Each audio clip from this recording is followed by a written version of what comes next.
कुछ कहानियां बस सुनाई नहीं जाती, महसूस की जाती हैं। कहानी कभी कभी। हर इंसान का अपना एक तरीका होता है प्यार जताने का, है ना।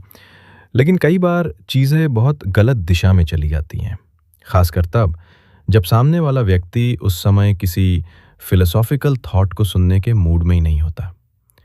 इसे एक छोटे से एग्जाम्पल से समझने की कोशिश करते हैं। एक पति सुबह काम पर जाता है। उसका पूरा दिन काम के दबाव में गुजरता है। ऑफिस में उसका अपने बॉस के साथ जोरदार आर्ग्यूमेंट हो जाता है। एक पल के लिए उसे सच में लगता है कि शायद आज उसका ऑफिस में आखिरी दिन है। उसके दिमाग में आता है, चलो रेजिग्नेशन पेपर दे देता हूँ, आज ही सब खत्म कर देता हूँ। इतने में उसके मोबाइल पर एक नोटिफिकेशन आता है, हाउस लोन की रिमाइंडर। उसके कुछ सेकंड बाद कार लोन का मैसेज, फिर स्कूल फीस की रिमाइंडर। उसका दिमाग एक रोलर कोस्टर ऑफ इमोशन से गुजर रहा होता है, लेकिन वो इतनी आसानी से सब कुछ छोड़कर जा भी नहीं सकता। रियलिटी अक्सर सोच से कहीं ज्यादा कठिन होती है। फिर उसकी वाइफ का व्हाट्सएप मैसेज आता है, घर आते समय वेजिटेबल्स और ग्रोसरी लेते आना। एक लंबा और थकाने वाला दिन खत्म करके वो घर की ओर निकलता है।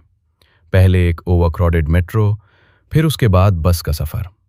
आखिरकार वो पूरी तरह थका हुआ घर पहुंचता है। घर पहुंचते ही उसकी पत्नी का पहला सवाल होता है, वेजिटेबल्स लाए? तभी उसे याद आता है कि वो ये बात पूरी तरह भूल गया, और यहीं से फाइट शुरू हो जाती है। बात बढ़ती जाती है, गुस्सा बढ़ता है, और अंत में उसकी पत्नी रोते हुए कहती है, तुम्हारे पास अपने दोस्तों को मैसेज करने का समय होता है, लेकिन मुझे रिप्लाई करने का नहीं। अगर तुमने बस रिप्लाई कर दिया होता तो मैं खुद जाकर वेजिटेबल्स ले आती। लेकिन दूसरी तरफ पत्नी का दिन भी आसान नहीं था। उसका अपनी मदर इन लॉ से आर्ग्यूमेंट हो गया था। उसका बेटा पूरे दिन छोटी छोटी बातों पर रोता रहा। घर की सफाई करनी थी। 2 हफ्तों के कपड़े वॉशिंग मशीन में पड़े थे, जिन्हें उसे टेरेस तक ले जाकर सुखाना पड़ा। और दुर्भाग्य से लिफ्ट भी मेंटेनेंस के कारण बंद थी। असल में दोनों ही एक दूसरे को बताना चाहते थे कि उनका दिन कितना खराब गया, लेकिन परिस्थितियों ने उन्हें खुलकर बात करने का मौका ही नहीं दिया, और नतीजा एक कड़वी लड़ाई के रूप में सामने आया। अब बताइए, गलती किसकी है? चुनना बहुत मुश्किल है ना? क्योंकि दोनों ही एक ही चीज ढूंढ रहे थे, प्यार और अपनापन। पति सोचता है, मैं रोज बाहर जाकर इस परिवार के लिए इतनी मेहनत करता हूं, क्या आखिर में मुझे यही सुनने को मिलना चाहिए? दूसरी तरफ पत्नी सोचती है, मैंने उस पर भरोसा किया, उससे शादी की, अपना घर छोड़ा, अब उसकी माँ और अपने बेटे का ख्याल रख रही हूं।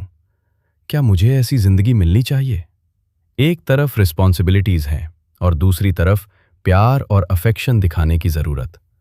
और अगर आपको लगता है कि रिस्पॉन्सिबिलिटीज निभाना ही प्यार दिखाने के लिए काफी है, तो शायद ये पूरी तरह सच नहीं है। कभी कभी पति के कंधे पर एक हल्का सा हाथ रख देना ही काफी होता है, ये जताने के लिए कि वो उसकी मुश्किलों में उसके साथ है। कभी कभी पत्नी के माथे पर एक छोटा सा किस ही उसका दिल पिघलाने के लिए काफी होता है। सच कहे तो महिलाओं के माथे के आसपास इतनी चिंता जमा रहती है कि पति का वो छोटा सा किस एक पल में उसके कई तनाव हल्के कर देता है।